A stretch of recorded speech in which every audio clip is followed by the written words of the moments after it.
हरे कृष्णा कृष्ण कृष्ण हरे हरे, हरे राम राम राम हरे हरे। श्री बृहद भागवतामृतम। अब तक हम लोगों ने सुना था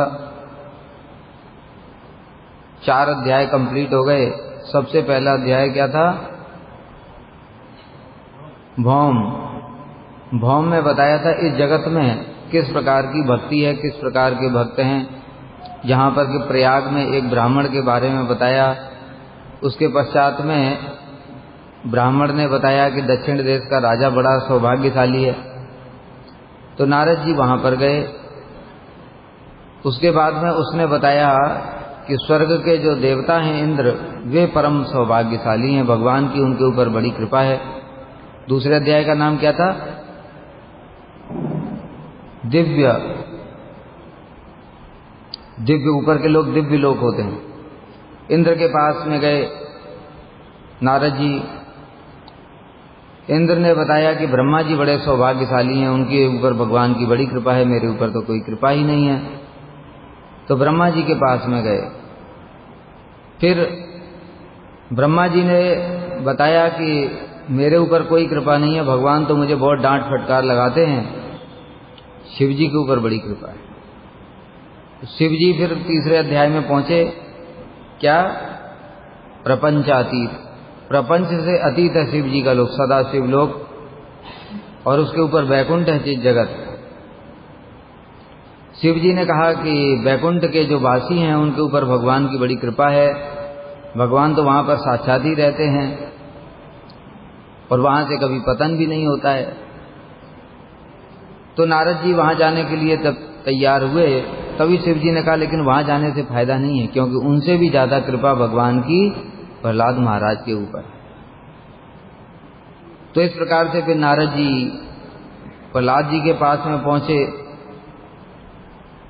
और फिर प्रहलाद जी ने हनुमान जी की महिमा बताई।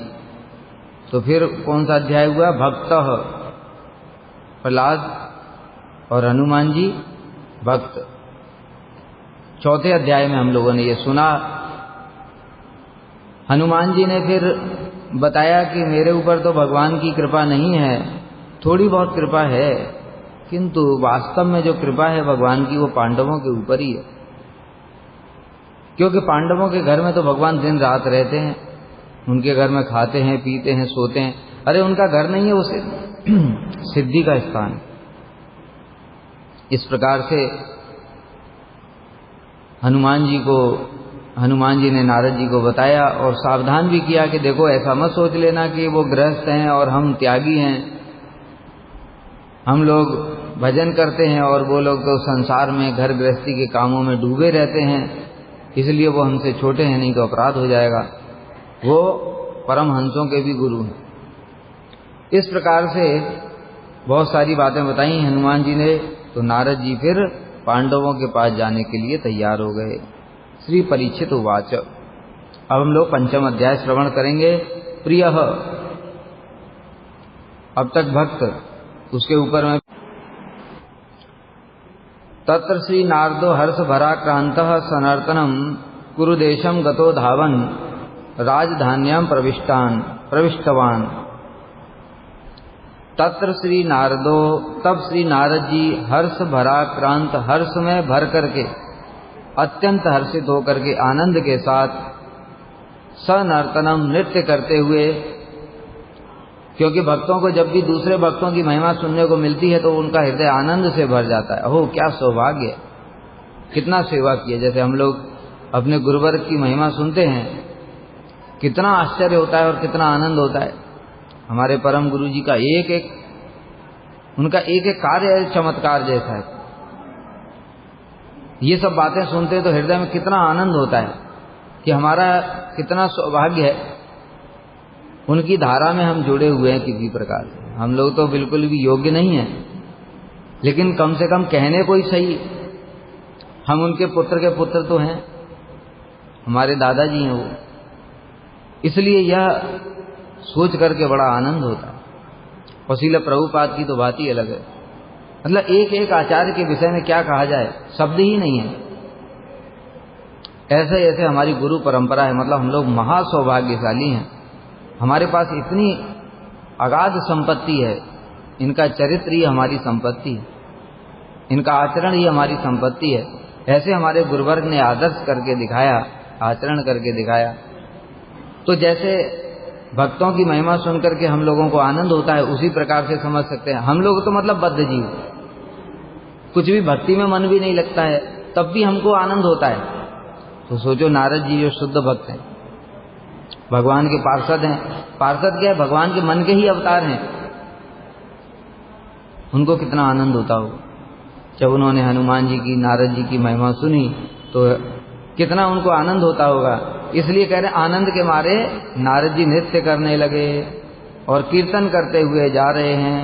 कुरुदेशम गतो धावन, कुरुदेश में गए शीघ्रता से, धावन शीघ्रता से, दौड़ करके क्या मतलब, उनको तो बस मन से इच्छा किया और वहां पर पहुंच जाते हैं मन की गति से चलते।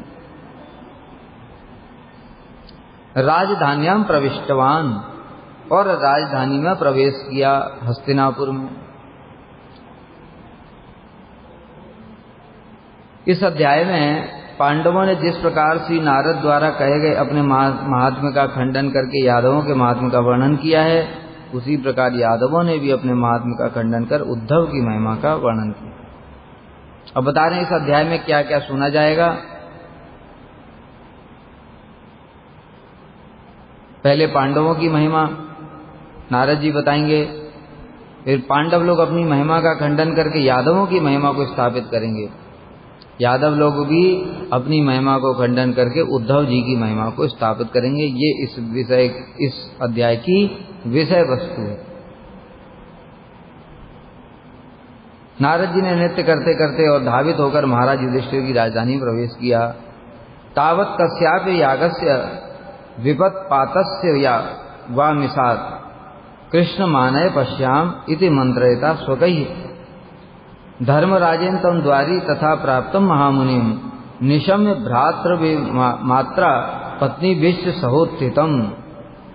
तावत कस्यापि, उस समय महाराज युधिष्ठिर क्या कर रहे थे, परामर्श कर रहे थे, किसके साथ में, आत्मीय जनों के पास, स्वकैः, अपने स्वजनों के साथ में परामर्श कर रहे थे। क्या परामर्श करेंगे युधिष्ठिर महाराज, बेटी की शादी कैसे होनी है, बेटे की शादी कैसे होनी है, ये सब परामर्श नहीं करते वो। अगर वो ये परामर्श करते तो यहाँ पर हनुमान जी उनकी महिमा गान नहीं करते। हनुमान जी कौन है, बाल ब्रह्मचारी, राम जी के अतिरिक्त तो उनका मन, मतलब उनके रोम रोम में सिर्फ राम है। ऐसे हनुमान जी भी जिनकी महिमा श्रवण कर रहे हैं, करा रहे हैं, वो क्या चर्चा करेंगे। अगर वो हनुमान जी से ज्यादा भजन नहीं करते तो हनुमान जी उनकी प्रशंसा क्यों करते। हम लोग भजन करते हैं, दिखाई नहीं देता हमसे ज्यादा कौन भजन कर रहा है, हमको ही जब दिखाई देता है तो वो तो शुद्ध भक्त हैं सब। इसलिए सोचने वाली बात है कि युधिष्ठिर महाराज कितना भजन करते होंगे, जिनको भगवान भी बड़ा भाई कह करके उनको प्रणाम करते हैं, उनके वशीभूत हैं। इसलिए मंत्रणा कर रहे थे कैसे कृष्ण को बुलाया जाए, उनके दर्शन कैसे किए जाएं। इतने दिन हो गए, बहुत दिन हो गए कृष्ण के दर्शन नहीं हुए। तो इस प्रकार से यह मंत्रणा कर रहे थे कि किसी यज्ञ या विपत्ति के बहाने श्री कृष्ण को बुला करके उनका दर्शन किया जाए। कैसे आएंगे भगवान, कुछ तो बहाना चाहिए, इसलिए संदेश भेज देते, कोई यज्ञ शुरू कर दिया। और यज्ञ में बुलाएंगे तो पांडव लोग उनको आना पड़ेगा, अथवा हमारे ऊपर जल्दी से कोई विपत्ति आ जाए, कोई ऐसा सोचता है, कोई संकट आ जाए। क्योंकि संकट आने पर भगवान यज्ञ के बहाने तो बहाना भी बना सकते हैं कि अरे भाई देख लो तुम लोग भी, लेकिन विपत्ति आ गई तो। इसलिए पांडवों की विपत्तियां भी सिद्धि है, पहले ही हम लोगों ने सुना था, उनकी विपत्तियां नहीं है, सिद्धि है। वो कैसे सिद्धि है, पहले ही बताया कि सिद्धि का मतलब क्या होता है, कृष्ण की प्राप्ति। जो विपत्ति कृष्ण को ही सीधे प्राप्त करा देती। यहां पर हम लोग सुनते ना, समुद्रसेन और भीमसेन का युद्ध हुआ, भीमसेन के ऊपर विपत्ति आ गई और उसी समय कृष्ण प्रकट हो गए। तो उनकी विपत्तियां क्या है, सिद्धि हैं। वो तो भगवान वहीं पर आ जाते हैं। वनवास में गए पांडव लोग, वहां पर विपत्ति आई, कृष्ण वहां पर आ गए। द्रौपदी को चीरहरण हो रहा था, विपत्ति थी, वहां पर कृष्ण आ गए। वो विपत्ति क्या है? सिद्धि है। इसलिए जो युधिष्ठिर महाराज हैं वो विचार कर रहे थे कि किस प्रकार से श्री कृष्ण के दर्शन किए जाएं। किंतु उसी समय द्वारपाल के मुख से नारद जी के आगमन का समाचार सुना। अब नारद जी आए हैं, जैसे बताया, नारद जी की तीनों लोगों के सभी भक्त, भले ही नारद जी सोचे ये हमसे श्रेष्ठ हैं, जैसे बताया नारद जी सोच रहे हैं प्रहलाद मुझसे श्रेष्ठ है, मेरा शिष्य है, तो क्या हुआ? जब उन्होंने प्रहलाद की महिमा सुनी, वो भी किससे? शिव जी से। तो इसलिए जब प्रहलाद ने प्रणाम किया और बहुत सारी चीजें की, तो नारद जी को संकोच हुआ उस समय। क्यों? उनकी महिमा सुन रहे थे। लेकिन नारद जी के सभी पूजा करते हैं, हनुमान जी ने भी किया। उसके बाद में युधिष्ठिर महाराज ने भी आए और उन्होंने आकर के स्वागत के लिए अपनी माता, पत्नी और भाइयों सहित उठ खड़े हुए। ये वैष्णवान न अभिनंदन, वैष्णवों का अभिनंदन करना चाहिए। कोई श्रेष्ठ वैष्णव आते हैं सपरिवार। सपरिवार का क्या मतलब है? बहुत सारे गृहस्थ भक्त हैं, उनके परिवार के लोग भक्त नहीं हैं, तो उनको नहीं ले जाना चाहिए, नहीं तो वो और कुछ उल्टा पुल्टा करेंगे। जिनकी श्रद्धा भी नहीं है साधुओं के प्रति, उनको दूर ही रखना चाहिए, नहीं तो वो साधुओं के चरणों में अपराध करेंगे। और साधु के चरण में अगर अपराध किया तो फिर भगवान छोड़ने वाले नहीं है। कुछ भी कर लो, कुछ भी कर लो, भगवान की भी कितनी भी सेवा कर लो। हम लोग माधुर्य कादम्बरी में यही श्रवण कर रहे हैं आजकल।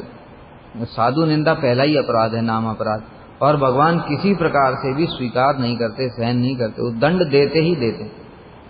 इसलिए जो विमुख हैं, भगवत विमुख हैं, जिनकी भगवान के प्रति और वैष्णवों के प्रति श्रद्धा भी नहीं है, उनको अच्छा है कि दूर ही रखो।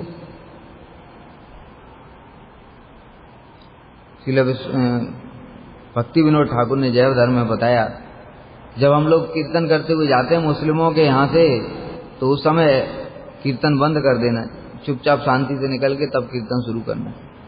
कितना बार हम लोग खबर सुनते हैं, कीर्तन वहां पर जा रही थी पार्टी, राम जी की सवारी निकल रही थी, हनुमान जी की, और उन्होंने फिर ईंटे पत्थर फेंकने शुरू कर दिए।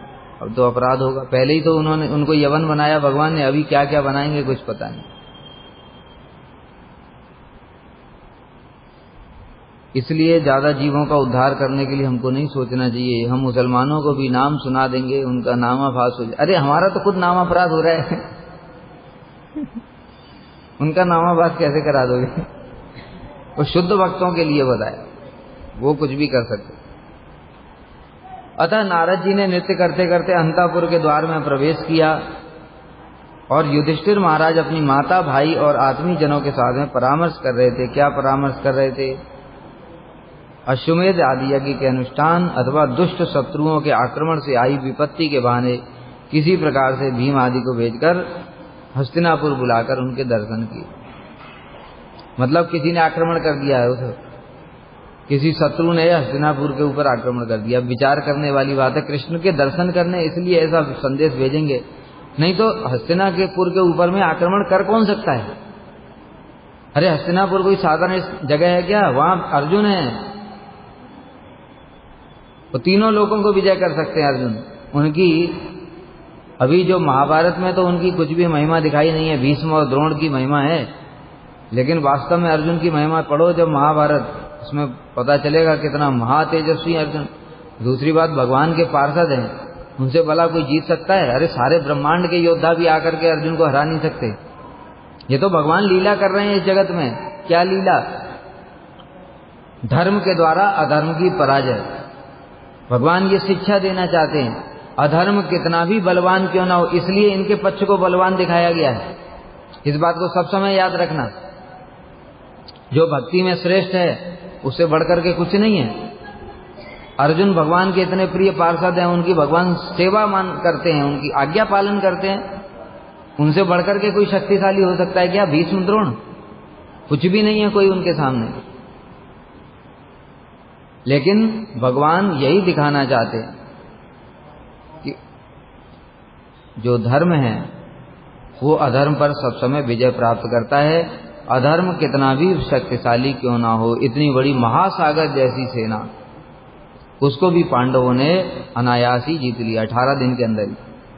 तो सारी जिंदगी मिलकर भी अकेले भीष्म को नहीं हरा सकते थे, लेकिन भगवान की कृपा से 18 दिन में ही सबको जीत लिया। अरे खुद भीष्म और परशुराम का युद्ध का वर्णन आता है, 27 दिन तक युद्ध चला था। भीष्म ने अपने गुरु को ही 27 दिन तक टक्कर दी थी, अंत में पराजित कर दिया उनको। तो पांडव लोग क्या हैं उनके सामने, ये दिखाना चाहते हैं भगवान। लेकिन वास्तव में अगर तत्व की दृष्टि से विचार करो तो अर्जुन के आगे कोई कुछ भी नहीं है।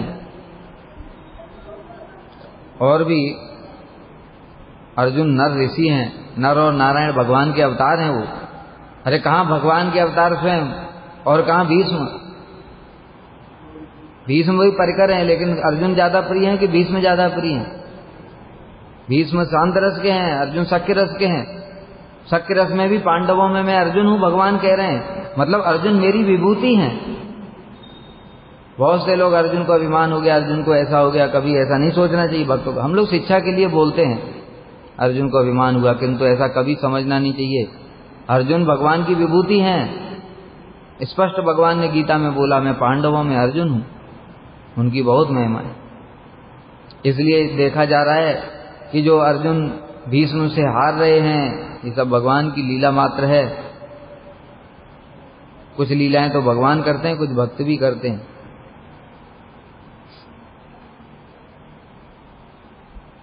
और भीष्म की बात बता रहे हैं तो फिर कर्ण और द्रोण की तो बात ही छोड़ो। जगत के लोग कहते हैं कर्ण अर्जुन से श्रेष्ठ थे।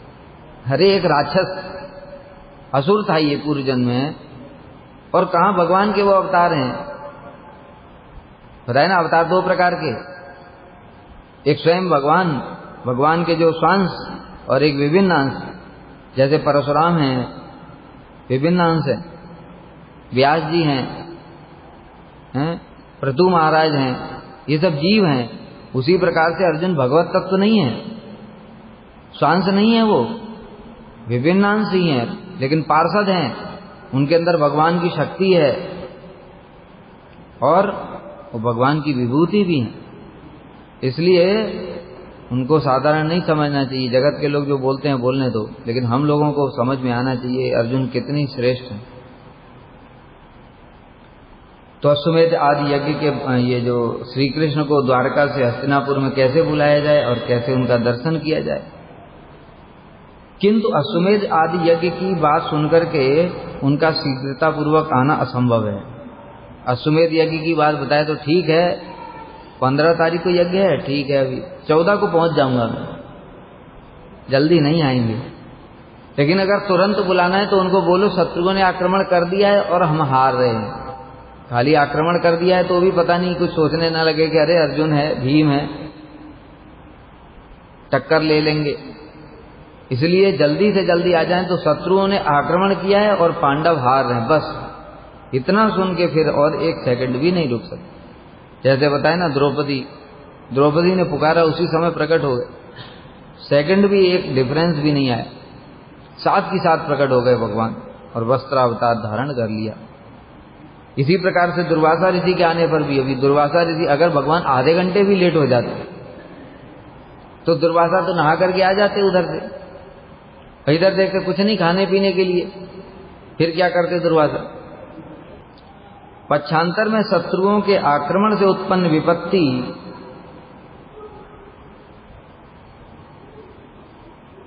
तथा हमारी हार का संवाद भेजने से वे शीघ्र आ जाएं। जो अभी बताया हमने, उनको बस ये मैसेज भेज दो कि शत्रुओं ने आक्रमण किया है और पांडव हार रहे हैं, बस फिर एक सेकंड भी नहीं लगेगी। उसी समय अचानक द्वारपाल ने आकर के सोच रहे थे, मंत्रणा कर रहे थे पांडव युधिष्ठिर जी, उसी समय आकर के द्वारपाल ने कहा महाराज नारद जी आए हैं। बस इतना सुन करके तो उनको बड़ा आनंद हुआ। महाभागवत श्री नारद जी का दर्शन, इससे बढ़कर के स्वयं चल करके आए। इसलिए सुनते ही सबको बुलाया, पत्नी को ऐसे बुलाने की क्या जरूरत है, वो सभी तो परम भक्त हैं, द्रौपदी इत्यादि। जो भी सुनेगा वो तुरंत जा करके साधु के दर्शन करने के लिए आएगा ही आएगा। लेकिन फिर भी उनको संदेश भिजवाया कि आए हैं, उनको पता नहीं होगा ना, इसलिए तो अपनी पत्नी, माता, भाई सबको बुला करके, वो सब बुला करके क्या, वो सब मंत्रणा ही कर रहे थे, उनके साथ ही बैठे हुए थे, आसन से उठ खड़े हुए तुरंत। वास्तव में उस समय पांडवों को किसी प्रकार के यज्ञ आदि के अनुष्ठान की आवश्यकता नहीं थी और न कोई विपत्ति की आशंका थी। मतलब यज्ञ इत्यादि कब किया जाता है, कुछ जैसे कोई इच्छा होती है, कुछ कामना होती है, तो वो तो कोई आवश्यकता थी नहीं उनको, और कोई विपत्ति भी आने वाली नहीं थी, क्योंकि सारे राजा फिर भी भगवान के दर्शनों के लिए भी आपस में परामर्श कर रहे थे। सारे राजा जानते हैं कृष्ण इनके साथ में रहते हैं, तो कोई भी उनके राज्य की ओर भी कैसे देखेगा। इससे यह भी सूचित होता है कि उनके द्वारा अश्वमेध आदि यज्ञानुष्ठान और विपत्तियों का संवाद भेजना सब कुछ कृष्ण के दर्शन के लिए ही है, अपने स्वार्थ के लिए कुछ भी नहीं। अतएव पूर्वोक्त प्रकार की विपत्तियां भी दो प्रकार की हैं। कुछ विपत्तियां तो जगत में उनकी महिमा को विख्यात करने के लिए स्वयं भगवान द्वारा भेजी जाती हैं। भक्त भगवान की महिमा प्रकाशित करते हैं, भगवान भक्तों की महिमा प्रकाशित करते हैं। इसलिए भगवान क्या करते हैं, भक्तों को विपत्तियां देते हैं जान करके, जिससे उनकी महिमा प्रकाशित हो। जैसे प्रहलाद महाराज के ऊपर इतनी सारी विपत्तियां आ रही हैं, वो तो पार्षद हैं, तो उनके ऊपर विपत्ति कैसे आ जाएगी। लेकिन भगवान दिखा रहे हैं कि इतनी विपत्तियों में भी जो मेरे भक्त होते हैं वो धैर्य से विचलित नहीं होते बिल्कुल भी, कैसे धीर गंभीर और सब समय भजन में आविष्ट रहते हैं, लेस मात्र भी विचलित नहीं होते। और विचलित होने की बात छोड़ो, भगवान से मांगते भी नहीं है कि प्रभु आप मेरी रक्षा करो। अहो मेरे भक्तों के कैसे महान गुण हैं, भगवान स्वयं ये प्रकाशित कर रहे हैं। उसी प्रकार से पांडवों का भी दिखाया, उनकी शरणागति, उनका भगवत प्रेम, जो उनको विपत्तियां भगवान देते हैं, ये सब उनके गुण प्रकाशित करते हैं। दूसरी, कुछ उनकी अपनी इच्छाकृत होती, कुछ विपत्तियां भक्त लोग स्वयं ही, जैसे पांडव इत्यादि हैं, वो कर लेते हैं जिससे कि भगवान आकर के दर्शन दे, और वो भगवान की महिमा प्रकाशित करते हैं उसमें। क्यों? जैसे द्रौपदी का हम लोग बार बार बताते हैं कथा में, अन्याभिलाषिता शून्यम के समय बताया, ये जो विपत्ति है, द्रौपदी को कुछ भी मांगने की जरूरत नहीं, कृष्ण को बुलाने की जरूरत नहीं है बिल्कुल भी। प्रहलाद जैसे भक्त जो शांत रस के भक्त हैं, इतने संकट में भी वो कृष्ण से मांग नहीं रहे हैं कि आप मेरी रक्षा करो। तो द्रौपदी तो भगवान की बहन है, उनको कृष्ण अपनी सखी बोलते हैं। इतनी ऊंची भक्त होने पर वो अपने शरीर की रक्षा के लिए कृष्ण को कष्ट देंगी? कभी संभव ही नहीं है। लेकिन वो पुकार रही हैं क्यों? भगवान की महिमा प्रकाशित करने के लिए जगत में, कि देखो भगवान कितने भक्तवत्सल हैं। द्वारका में प्रसाद पा रहे थे, वो छोड़ करके उसी समय प्रकट हो गए और द्रौपदी की रक्षा करी। भगवान इतने भक्तवत्सल हैं। तो भगवान की गुणों की महिमा को प्रकाशित करने के लिए, इसी प्रकार से भीष्म का भी समझना चाहिए। भीष्म बाण मार रहे हैं अर्जुन को, अभी बताया ना, अर्जुन इतने तेजस्वी हैं, उन्होंने तो विराट युद्ध में सारी सेना को अकेले हरा दिया था, तो अब क्या हो गया बाणों को? बार बार कृष्ण यही बोल रहे हैं, अरे तुम्हारे हाथ में क्या जंग लग गई है? कर क्या रहे हो तुम? बाण ठीक से क्यों नहीं मारते तुम? बार बार भगवान बोल रहे हैं, पर अर्जुन फिर भी नहीं मारते। वही अर्जुन थे, अकेले विराट युद्ध में सबको एक एक करके हराया था, सबको मूर्छित करके, सबके कपड़े लेकर के और मुकुट लेकर के आए। लेकिन अभी नहीं कर रहे युद्ध, मन से युद्ध नहीं करते हो। बार बार कृष्ण कई बार बोला ये बात कि अर्जुन तुम ठीक से युद्ध नहीं कर रहे हो, तुम नहीं कर पा रहे हो तो बताओ मैं करूं। तो इस प्रकार से जो भीष्म हैं, उन्होंने बाण मारे, अर्जुन को भी मारे, अर्जुन का धनुष भी काट दिया। फिर मौका मिला थोड़ा तो दो चार कृष्ण के भी धर दिए। कृष्ण के खून भी निकल रहा है, कवच कट गया, खून निकल रहा है कृष्ण के।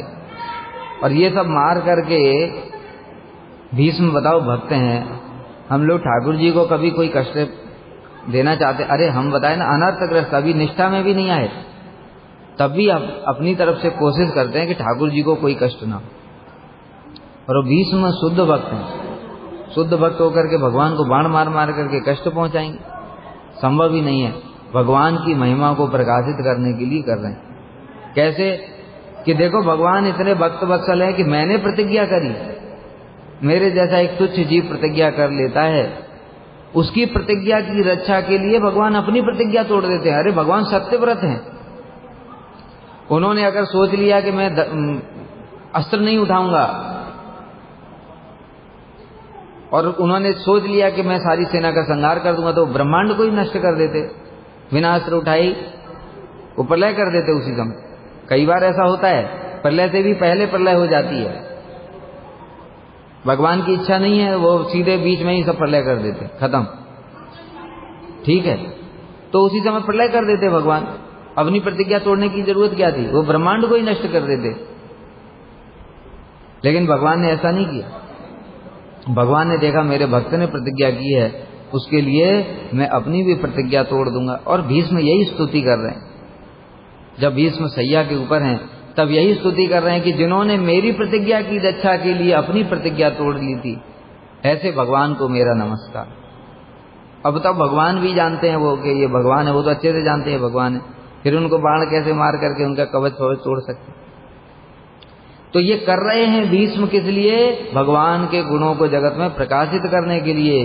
भगवान कितने भक्त वत्सल हैं, तो भक्त करते हैं भगवान की सेवा, भगवान करते भक्त की सेवा, दोनों एक दूसरे की महिमा को प्रकाशित करते। ये बात यहां पर बताया कि तो कुछ विपत्तियां तो जगत में आती हैं, भगवान अपने भक्तों की महिमा प्रकाशित करने के लिए उनको देते हैं, और कुछ भक्त अपने आप ही स्वीकार कर लेते हैं जिससे भगवान की महिमा को प्रकाशित करें।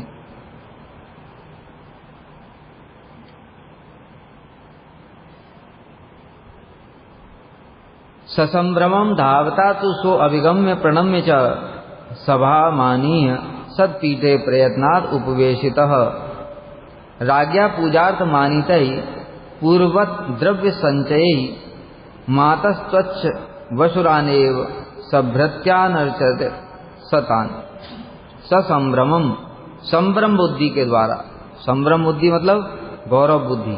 जैसे हमारे गुरु जी आए तो हम लोग कैसे एकदम से विनीत हो जाते, गुरुदेव आ रहे, साष्टांग प्रणाम करके, जो शरीर का जो भाव है एकदम परिवर्तित हो जाए। संभ्रम, हमसे श्रेष्ठ पुरुष आ रहे हैं, एकदम से उठ करके खड़े हो गए, आइए बैठिए।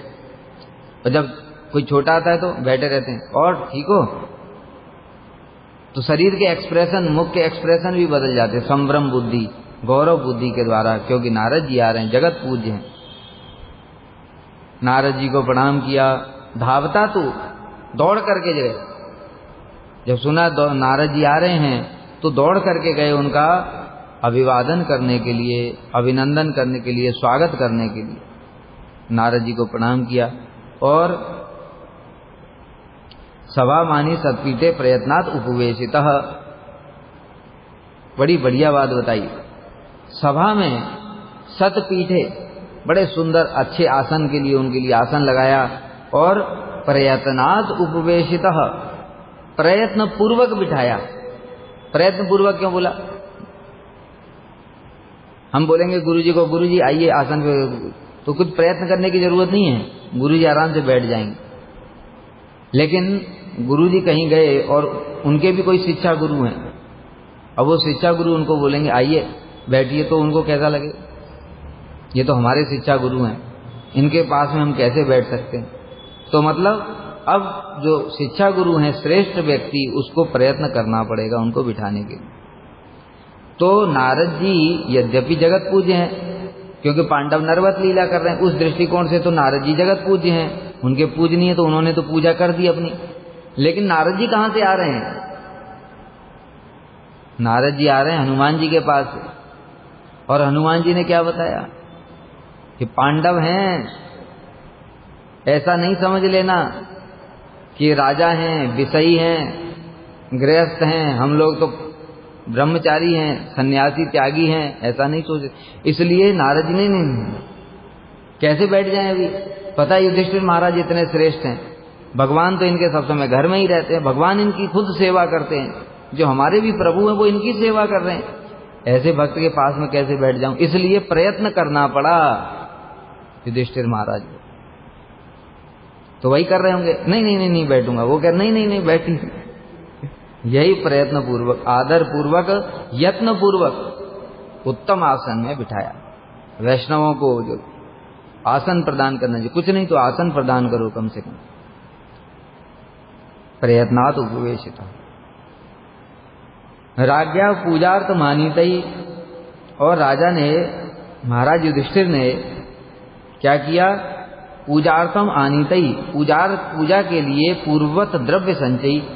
मतलब जैसे ही पता चला नारद जी आए हैं, जैसे हम लोग हैं, पता चला कि गुरु जी आ रहे हैं, अभी वहां समुद्रगढ़ पहुंच गए हैं, तो ब्रह्मचारियों को क्या बोलते हैं? चलो थाली सजाओ, आरती तैयार करो, मृदंग कहाँ है, करताल कहाँ है, चलो सब लेकर के गेट पर पहुंचो, कीर्तन करो। तो उसी प्रकार से राजा हैं युधिष्ठिर, तो जैसे ही उनको पता चला नारद जी आए हैं, तो उन्होंने पहले ही सबको बोल करके गए थे, सब तैयार करके रखो, आरती ये वो, थाली, पूजा सामान, फूल, नारद जी की पूजा करनी है। तो इसलिए पूर्ववत द्रव्य संचयी, जो द्रव्य उन्होंने संचय किए थे नारद जी की पूजा के लिए, माता, हे माता, नारद जी उन्हीं समस्त द्रव्यों के द्वारा आपके ससुर श्री युधिष्ठिर तथा उनके सेवकों की पूजा करने लगे। क्या बता रहे हैं? नारद जी उन्हीं द्रव्यों के द्वारा आपके ससुर की पूजा करने लगे। उल्टा हो गया।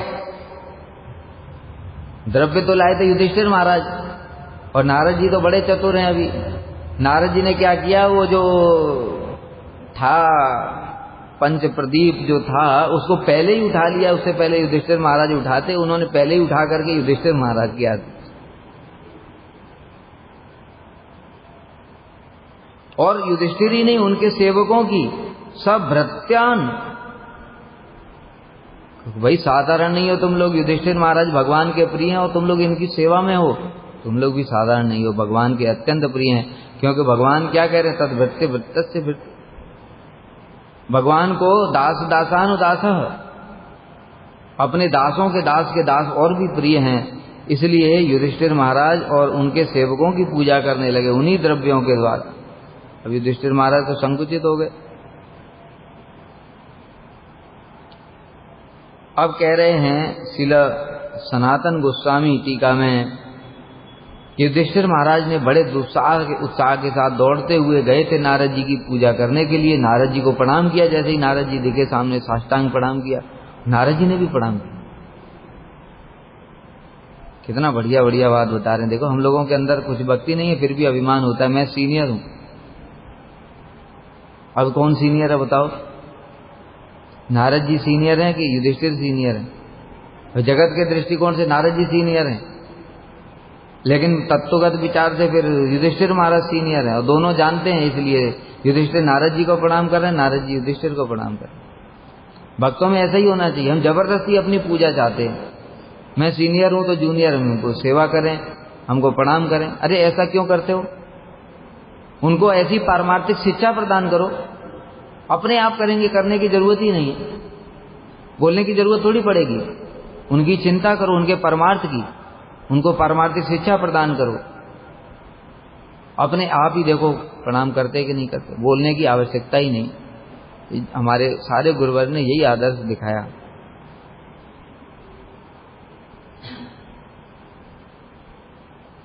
फिर महाराज युधिष्ठिर ने पूर्व की भांति नारद जी की पूजा के लिए विविध प्रकार की पूजन सामग्रियों को मंगवाया। पूर्व की भांति मतलब देखो अंतर आ गया।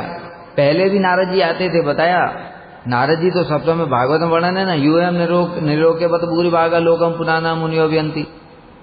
नारद जी गए युधिष्ठिर महाराज के पास, युधिष्ठिर से बोले आप ही तो इस जगत में भाग्यशाली हैं, क्योंकि तीनों लोगों को पवित्र करने वाले ऋषि मुनि आपके घर में बार बार आते हैं। क्यों? क्योंकि आपके घर में साक्षात परम ब्रह्म रहते हैं। तो नारद जी तो भगवान के दर्शन करने के लिए आते ही रहते थे, लेकिन जब पहले आते थे तो नारद जी उनसे सेवा ले लेते थे, ठीक है। तो पहले जैसे युधिष्ठिर महाराज उनको बुलाते थे, आसन पे बिठाते थे और उनके चरण धुलाते थे और पूजा करते थे। लेकिन अभी नारद जी दूसरी जगह से आ रहे हैं, अभी पहले वाली स्थिति नहीं है। इसलिए अभी उनके मन में क्या चल रहा है? अरे युधिष्ठिर महाराज तो परम भक्त हैं, इतने श्रेष्ठ हैं, मैं उनसे पूजा कैसे ले लूंगा। इसलिए उन्होंने उल्टा करना शुरू कर दिया। जो युधिष्ठिर महाराज ने पूर्ववत, युधिष्ठिर महाराज ने तो पहले की भांति सब सामान मंगाया और उनकी पूजा करने के लिए तैयार ही हुए।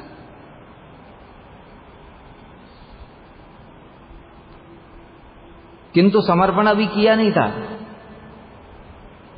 अभी मंगाया ही था। और मतलब युधिष्ठिर महाराज ने तो इस बात की सोचा भी नहीं था, उनको थोड़ी पता कि हनुमान जी और नारद जी में आपस में बातचीत चल रही थी और उसके बाद में यहां आए तो ऐसा कर देंगे नारद जी, ऐसा भी नहीं सोचा था उन्होंने।